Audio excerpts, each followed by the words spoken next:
messieurs, bienvenue à Série 15, votre web TV dédiée au rugby languedocien de la 4e série à honneur. Diffusée mercredi, jeudi et vendredi sur série15.fr. Avec mes serial chroniqueurs. Bonjour Stéphane. Salut. Bonjour Michel. Salut Alain. Et bonjour Xavier. Salut Alain. Commençons par la 4e série, Xavier. Alors en 4e série, dimanche à 15h à Villeneuve-la-Comtale, Saint-Jean-de-Védas sera opposé à Boulogne-sur-Gesse, un club de Midi-Pyrénées qui avait perdu en finale de 4e série.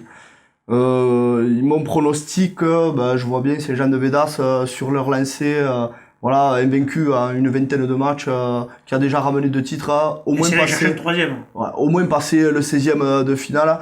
Bon, Boulogne-sur-Gesse a perdu en finale contre Valence d'Albi sur le score de 19-10. Je pense que pour Saint-Jean-de-Védas, même si ça fait 15 jours, 3 semaines qu'ils n'ont pas joué, ils sont capables de l'emporter quand même. Le plus gros problème est là, c'est le manque de compétition. Là. Les 3 semaines d'arrêt, il faut s'y remettre. C'est toujours des matchs pièges, mais bon. Ils ont quand même des joueurs d'expérience. Ils ont ce qu'il faut. Je pense qu'ils sont favoris sur. Et à la lecture du tableau, là, il y a un coup à faire sur 2-3 tours. Là.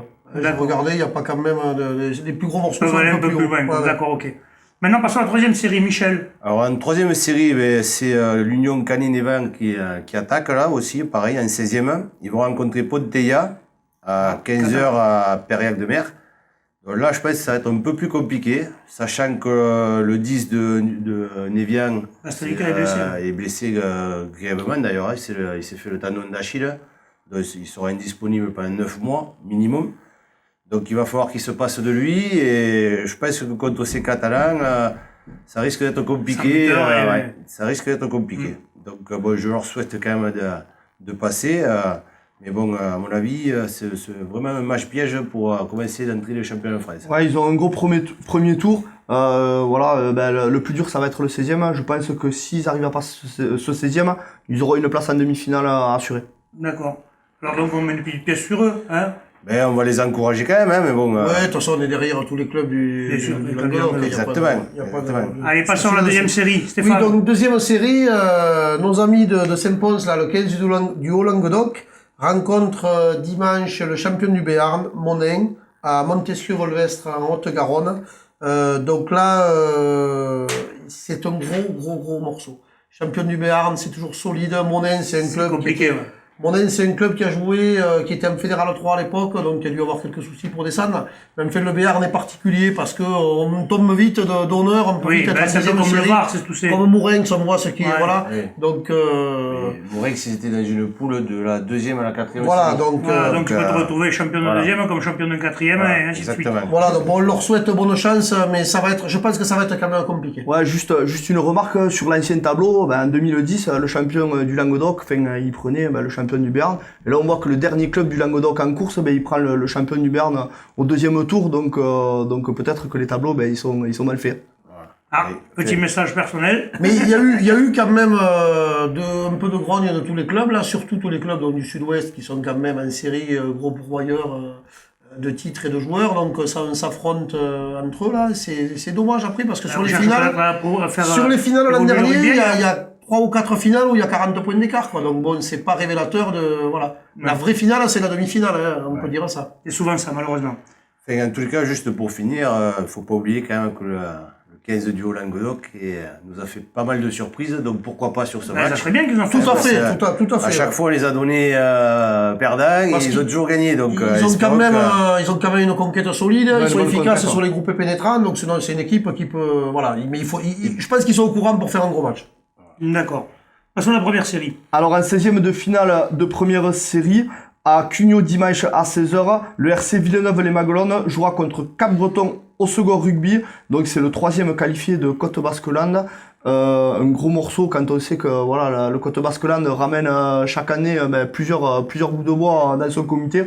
Un gros morceau pour notre champion du Languedoc. Mais j'ai quand même envie de mettre une pièce sur eux. Avec leur conquête, leur pack puissant, ils sont capables, s'ils les contrent devant, d'aller chercher une place en 8e. Moi, je miserais pareil parce qu'ils sont sur une bonne dynamique. Je les vois passer. Et alors, leur entraîneur nous l'a confirmé, on sent qu'ils sont sur une bonne dynamique et qu'ils ont envie d'aller plus loin. Ouais, un club bien bival, là. Ça se sent bien. Et le Toche Corbière jouera à 15h30 à Bolène contre le RC Lamotte Servolex. C'est le 3e qualifié du comité des Alpes. À mon avis, Tosh Corbière est favori et devrait passer le comité des Alpes. Espérons que les deux soient au prochain tour. Et sûrement, je pense, plus faible que notre comité. Je passe. Il n'y aura pas photo là, ouais, je pense. Michel, passons à la promotion d'honneur. Alors en promotion d'honneur, Limoux rencontrera le Bossé, une équipe de province, à 15h à Prat-de-Lelès. Là aussi, je pense que Limoux, quand même, Sera favori. voilà, ils ont passé un mauvais démarrage sur ce premier match, et puis maintenant, je pense que la machine est lancée. Et l'équipe était plus forte aussi sur ce premier match. Contre une équipe province, logiquement, ils devraient être favoris. D'accord. Et ensuite, les Rives d'Orbe vont rencontrer l'USSO de Navaille, c'est le champion du Côte Basque. Donc là, C'est pareil, c'est un gros gros morceau. morceau. ça va être un peu plus compliqué. Ça sera à 15h à Le Fousseret, dans le 31. Voilà, je pense que là aussi, ça va être un peu plus compliqué, mais bon, quand même, les Rives d'Orbe ont des arguments. N'oublions pas qu'ils étaient premiers du championnat, ils étaient favoris pour le titre, ils ont perdu de justesse. Donc je pense qu'ils veulent vraiment se rattraper dans ce championnat de France, et à mon avis, ils ont quand même des arguments à faire valoir sur ce match. D'accord. Bon, alors je vous souhaite bonne chance. Nous allons passer maintenant à l'honneur, Stéphane. Oui, en honneur, donc nos 3 représentants qui ont brillamment gagné le tour d'avant. Donc Palavas sera opposé à l'US de Pau, c'est le finaliste des Alpes. Le match aura lieu à Cruas dans l'Ardèche. L'ABB 15 rencontre Iso-Ruby, c'est le champion des Alpes. Le match aura lieu à Beaucaire à 15h30. Et l'entente Conques-Villons-Stoussou rencontre Saint-Lary-Soulan, le champion d'Armagnac-Bigorre. Donc là, la rencontre aura lieu à Longage dans le 31.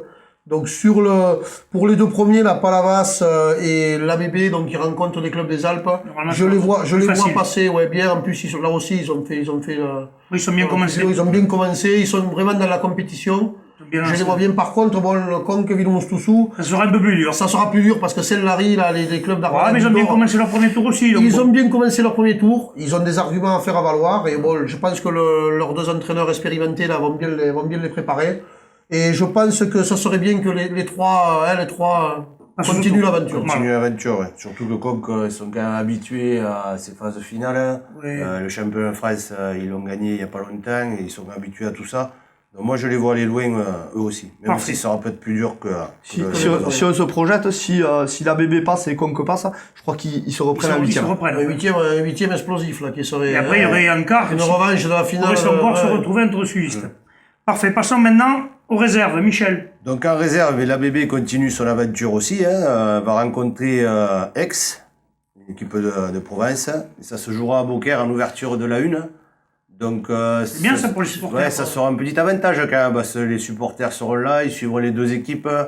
Donc Bien, c'est une belle journée. moi je vois bien cette équipe réserve là, de l'ABB faire un bon parcours. Je connais pas ex-Université Club, mais je crois qu'il y a 2-3 saisons, ils ont été champions de France de réserve à 12. Donc c'est peut-être des spécialistes du jeu. Du jeu Ah, de bah la ça, réserve.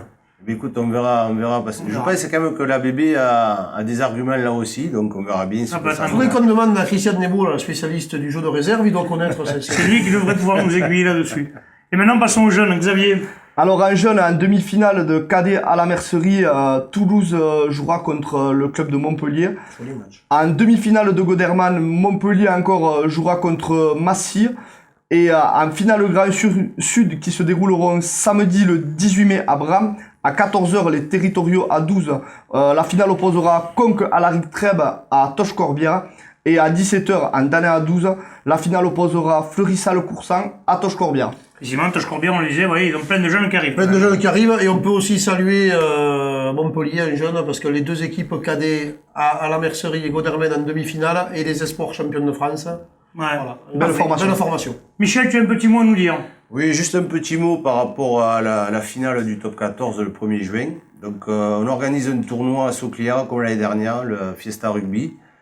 Donc tous ceux qui veulent venir participer, ce sera des tournois de flag à 7, ouverts à tout le monde. Donc tous ceux qui veulent monter une équipe, qui me contactent via le site et pour passer une belle journée de rugby en toute convivialité. Ou sur Facebook, à michellignon.com. Ou sur Facebook, voilà.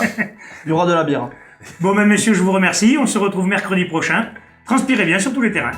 Au revoir. Je me dis ce que je dois dire, hein. Voilà. Ça y est, D'ailleurs, sur le champ, là, tu croyais qu'ils avaient joué. Il veut m'apprendre mon métier. Je vais en place. Allez. Arrête de me toucher, toi. C'est toujours été me toucher. C'est vous connaissez ça. Oui. Attends, il faut que je me connaisse un peu. Oui, d'accord. Pas utile quoi. Jean-Pierre, il est centre de vision. Transpirez bien sur